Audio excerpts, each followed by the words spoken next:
Hello and welcome to another Abyss review. It's version 4.3 and we have an interesting selection of characters in the banners, making this Abyss a bit interesting to delve into. I was wondering what they were gonna do with Navia and her interesting way of playing and how they're gonna adjust the Abyss since, they gotta adjust for the banners. For the most part, this Abyss is pretty easy, but there are two enemies in floor 12 that do need attention. Well, actually, I would say only one of them is a big problem, but if RNG isn't on your side, the other one can be a pain in the ass. But enough of vague descriptions, let's see this Abyss in detail. As a reminder, floors 9 and 10 are covered in the 4.0 video, so if you need help there, check that one out. So, let's begin with floor 11. It's a very easy floor 11. There isn't a chamber that really stands out as one that I would issue a warning for, like a special boss that needs, mechanics and stuff. On 11.1, we have a monolith defense, and this one is definitely one of the easiest monolith defenses that we have gotten. The first half is just a variety of slimes that spawn in waves of 3, all grouped up. So yeah, it's just slimes and no time limit, so just take your time killing them, punishing them, torturing them. Unless you stay AFK, they should never come close to the monolith. Just bring a bit of a variety team so that you can damage all of the slimes or Geo and Anemo since there aren't any of those. On the other half, there is a bit more danger with Dendro and Anemo Spectres and a Hydro Zoo. So pay attention a bit to the mimics. There are 2 waves with 1 mimic and 2 specters. Of which the first wave has a duck mimic, and this one can hurt the monolith quite good, but sometimes the hitbox of the duck ring just fails to hit the monolith, but just still freeze it for easy picking, and it also stops the ring. Or just kill it, it's not that tanky. The second wave has a crane mimic, but it's not dangerous at all. After those 2 waves, though, comes 3 Hydroboars. They will and can rush to the monolith, but their damage to it isn't that big, so even if they do get some hits in, you should be good. And with the absolute free first half, your monolith should easily be at 100. It should be at 100%. Like there's no other way. The slimes will never touch the freaking monolith. So even if the boars hit it a bit, no problem. And that's 11.1, you can see it's pretty easy, just make sure you're able to damage the slimes and mimics. Because don't bring Hydro. On 11.2, in its first half, there is a trio of the elemental animals of Fontaine, let's say. There's a crab, a seahorse, and the cryo thing that I don't know what to call. They are easy picking, with Swirl you also will obliterate their shields. And after them are 2 Ruin Graders. It's pretty easy, 2 Ruin Graders. On the second half, first are 2 of the Hilichurl Rogues, the Hydro variant, I'm pretty sure. They have a bit of resistance to Hydro, but you already, have the Mimics, so most likely you didn't necessarily bring Hydro. And then 2 Ruin Drakes of the non-flying variant. Just beat them up, it's floor 11, they don't have much HP, and not any crazy mechanics. Even with the Rogues' extra resistance to Hydro, it doesn't matter on floor 11. And on 11.3, the first half just has a Construct mech and a Camille mech, and the second half has the Dendro Chicken. Both are very easy, and the chicken on floor 11 is not a threat at all. To floor 12 then, and we start with 12.1, and with a duo boss chamber. The first half has PMA, the Perpetual Mechanical Array, and the second half has the Thunder Manifestation. PMA is pretty easy, it's been in the Abyss many times, just don't bring physical, and if you got big nukes, then make sure not to miss when it does the rocket attack, where it's just gonna fly up and dodge, or don't waste them when it's going to summon the other things and it's going to get damage immune. As for the Thunder Manifestation, it's actually one of the enemies I alluded to at the beginning, because while it has appeared in the Abyss a lot of times, it just can be such a huge pain in the ass to fight every single time. It constantly loves to move around, it's got many attacks that you will want to dodge, like the 2 walls and the fucking stupid cage. And honestly, the most frustrating part of it is its hitbox.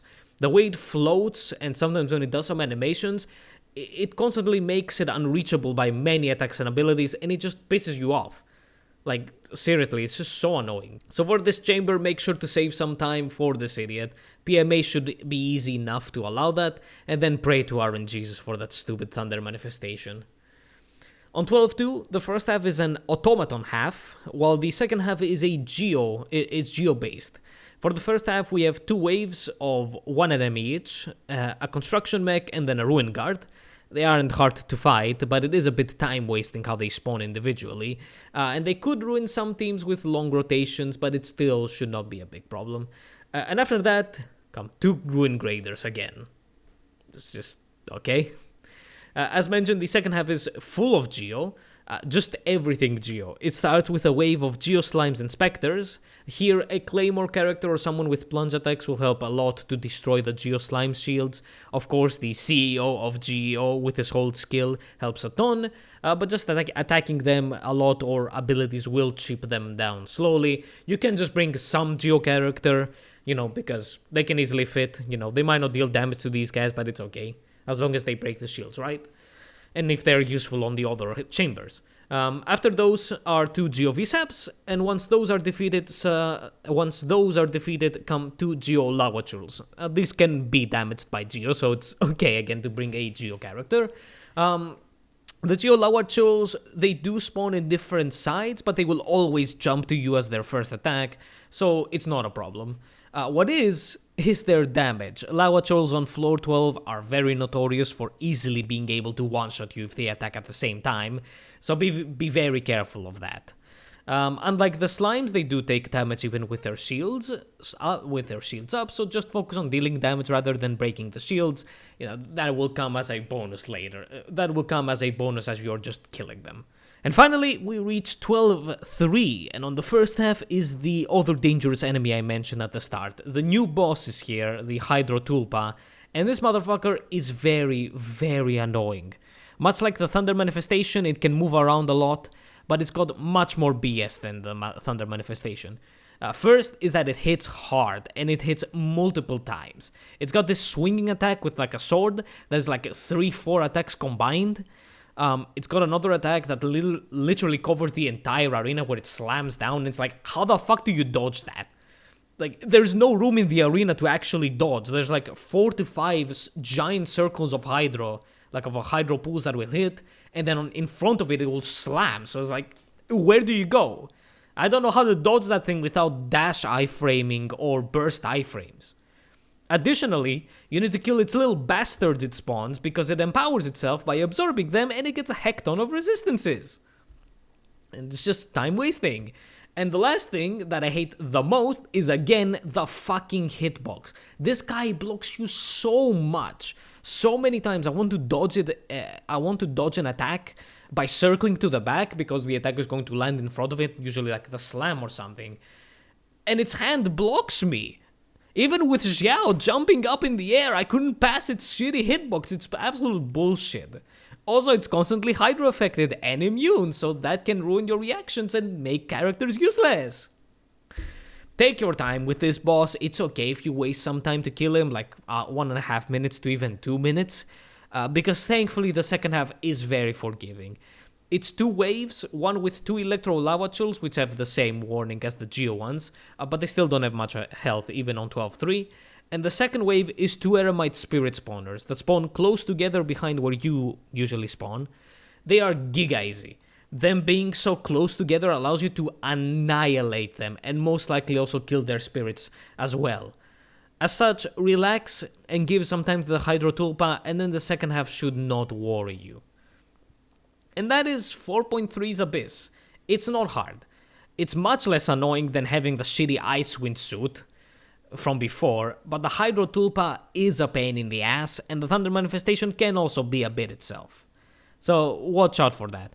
But many teams should easily be able to just kill both halves. I've tested it with an incredible variety of teams, just everything honestly, and it wasn't that tough. Again, it's just annoyance. Like, you're gonna have to maybe reset many times on the Hydro Tulpa if a character gets one-shot, especially if you bring somebody like Bennett and it vapes a hit or two. So, yeah, it's just a bit of an annoying, but it's not a hard Abyss. Thank you for watching. Like the video if you liked it. It was a pretty short video because it's not a crazy Abyss.